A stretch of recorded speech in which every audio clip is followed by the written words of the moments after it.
তো ফাইনালি বন্ধুরা, আমাদের সুন্দর কবুতরের বাচ্চাগুলি খুব ভালোই বড় হয়েছে।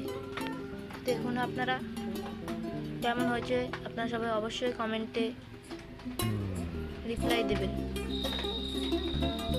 এই যে আমাদের এবারে মিষ্টি, এদের মা আর এদের বাবা, আর এই যে হলো আমাদের একটি কবুতর, এটাও গিরিবাস ওটাও গিরিবাস, এই দুটা। এখানে আছে আমাদের ছোট্ট বাচ্চা, গাইস দেখেন। এই যে তো এখানে কে আছে, এখানে আছে গাইস দেখেন, এই দুটো কবুতর নতুন জোড়া নিয়েছে। এটা অল্প কয়েকদিনের মধ্যেই ডিম দিয়ে দেবে। এই যে আমাদের আরেকটি বাচ্চা। তো গাইস ভিডিও এই পর্যন্ত কি, তোমরা সবাই ভালো থাকবেন।